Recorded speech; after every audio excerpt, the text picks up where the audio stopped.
My parents told my brother that he could take my house, and I could just live in the camper in the backyard, because I'm single, and he has a wife and kids. I'm a single man in my early 30s.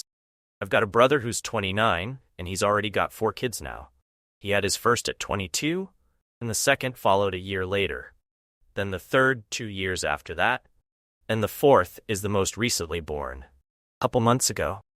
His wife, which is my sister-in-law, and I do not get along, as she always likes to try and get a rise out of me by acting superior. Then turns into an extreme self-victimizing drama queen, if I retaliated against her in any way. She can cry in an instant, and can put on an extremely convincing show to get sympathy from just about anyone. My parents and brother absolutely adore her, even though they know exactly how she really is, and just don't care. She's very good looking, I'll give her that. But she's so awful that I could never be attracted to her. She also refuses to get any sort of job, even though she has a college degree, and my mother willingly helps with the kids all day. So their finances are entirely dependent on my brother. This also means they can't afford to live anywhere but my parents' house. And privacy is a bit of an issue with all of them under one roof, in a 3-bedroom house that was built in the 60s. Growing up, my younger brother was also the obvious favorite. We're 3 years apart in age, but he developed a superiority complex because I was badly punished if I retaliated against his antics in any way back then. It was obvious my parents cared for him a lot more because he got the lion's share of everything, unless people called them out on it. Which did happen a fair bit by other members of family, which is why my parents packed us all up and moved us about 150 miles away from them. So they generally would only see us on holidays, since it was a 3-hour drive. My brother got physically abusive towards me on a number of occasions, flirted relentlessly with my first girlfriend, the point she broke up with me, and laughed at any misfortune I had. And my parents just told me to suck it up whenever I was upset about it. I only got equal treatment when my parents wanted to keep up appearances. I admit it was rather funny to see the looks on their faces whenever they had to treat me equal to my brother on birthdays and Christmas, because other people were present. We had relatives that were very nosy and loved gossiping drama. So my parents did their best to hide what was really going on, and threatened to take all my stuff away if I didn't keep my mouth shut.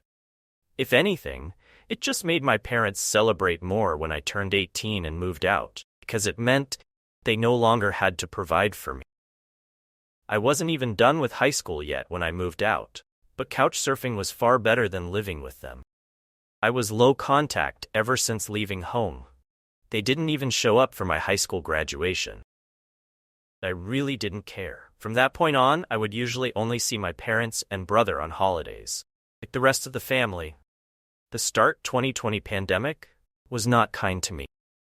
I lost my job and couldn't renew the lease on the condo, because my roommate also lost his job, and neither of us could afford the place on unemployment money. It was a rented 2-bedroom condo that I really loved.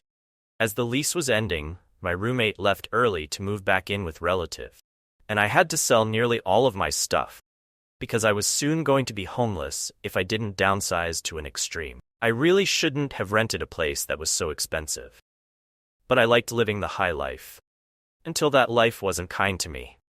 And I realized I should have been living somewhere far cheaper, so I could have saved more money to fall back on. But I had a plan.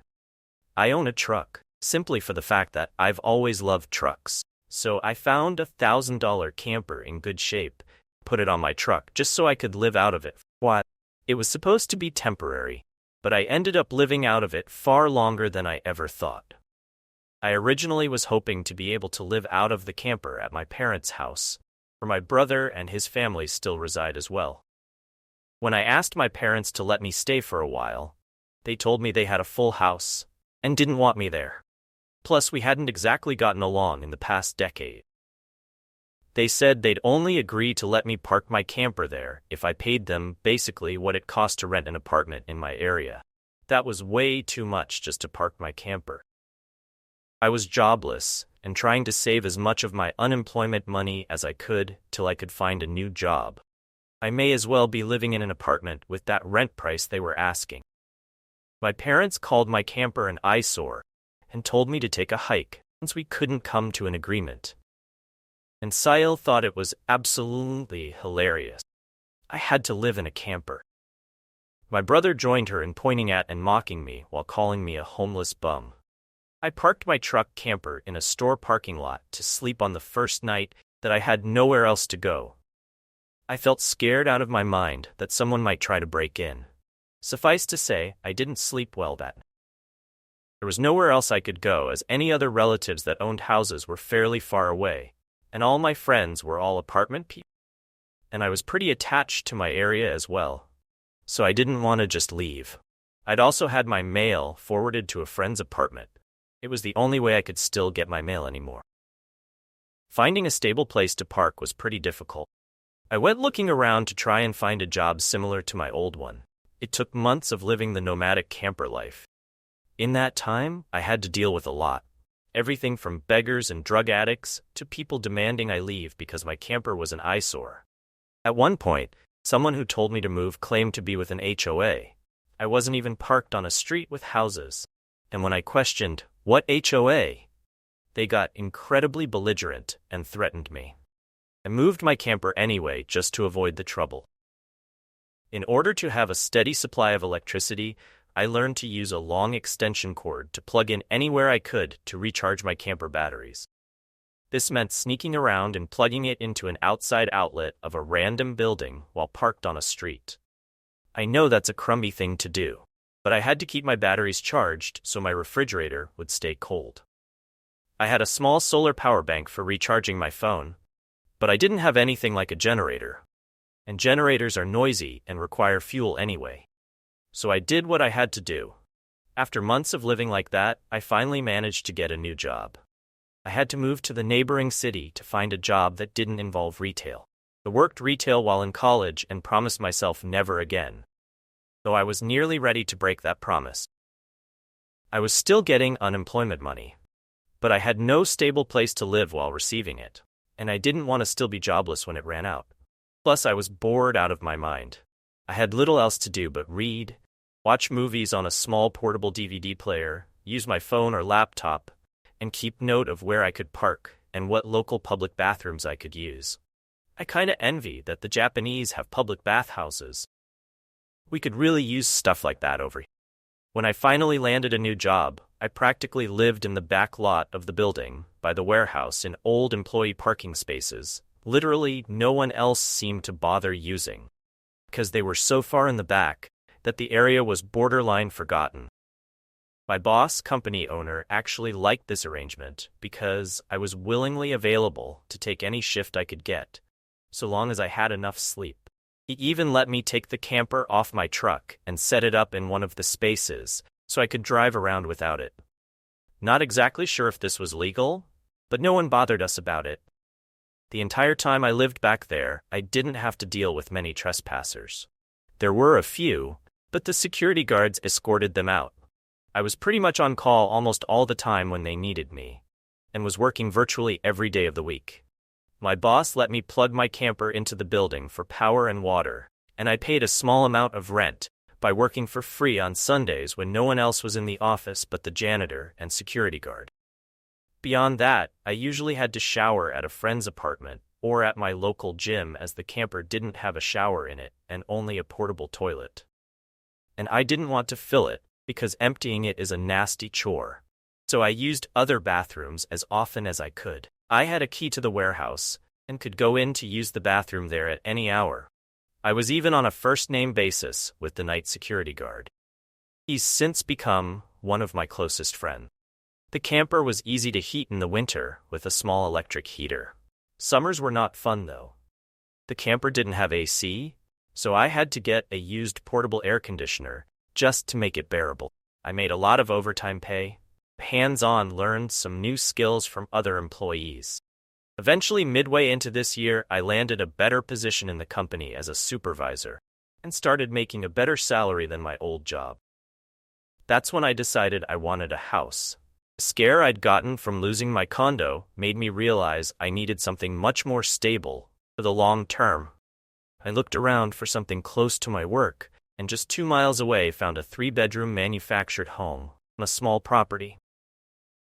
But I managed to get it for $10K less than the asking price somehow. I used nearly my entire savings for a down payment and got approved for a home loan. I finally didn't have to live in a camper anymore. There was enough space for me to back my truck in behind the house to take the camper off to set it up in the backyard. So I put it there as its own little building, just in case I want to use it again. When I was fully settled in the house, I was dumb enough to brag about it on my book of faces. My family saw the post, and that's where this shit really starts.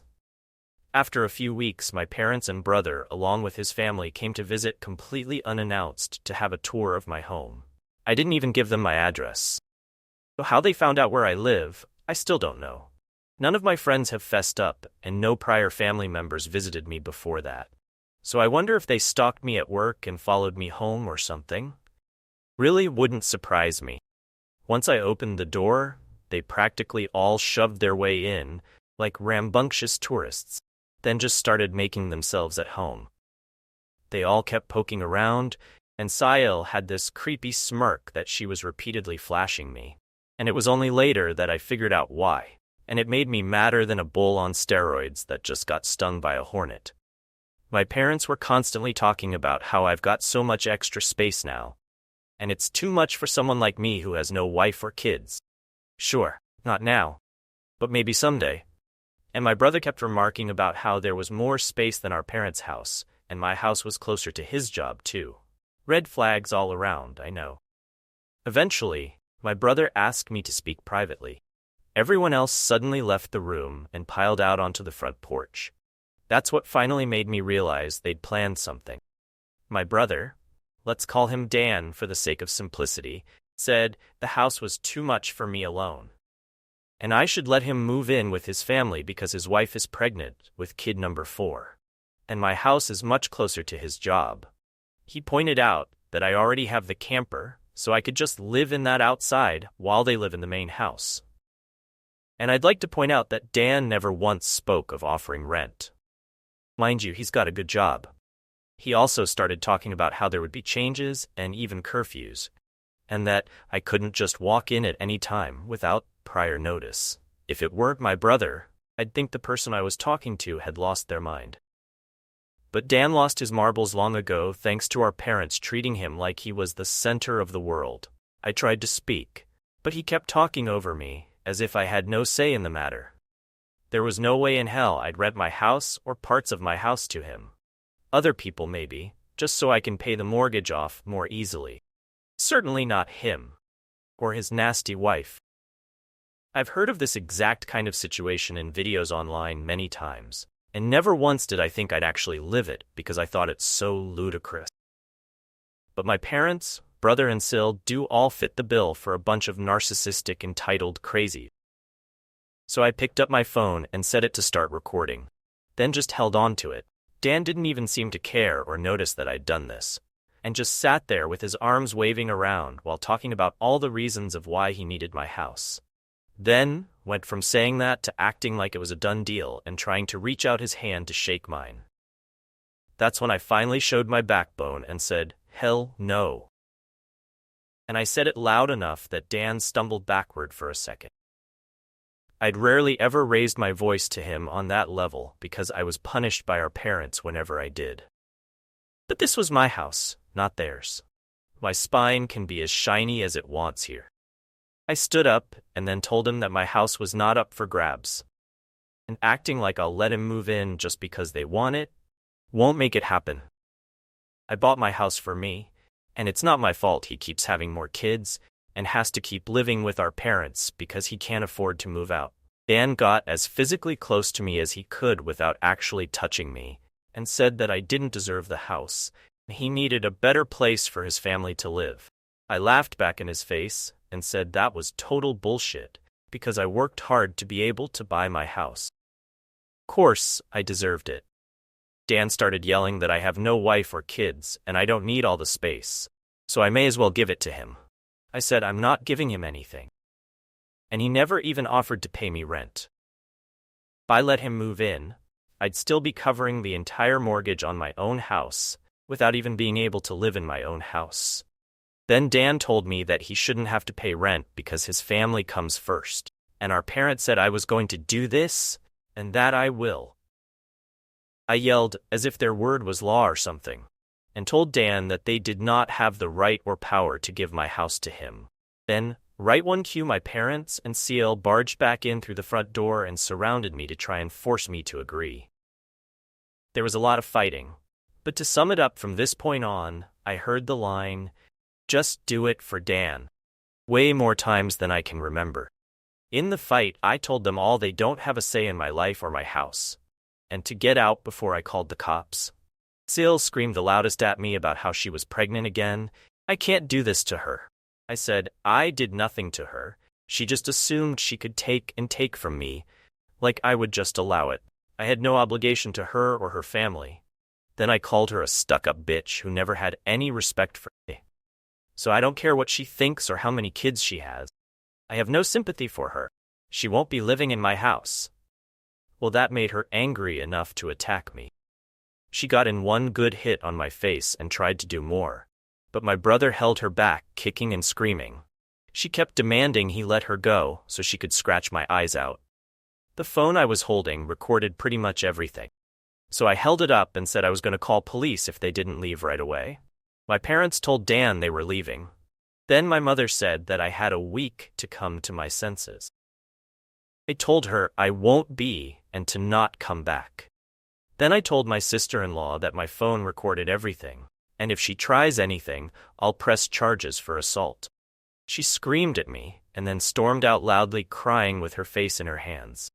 My mother was the last one out the door and said that I better do this for Dan and my sister-in-law. I responded by telling her I won't be.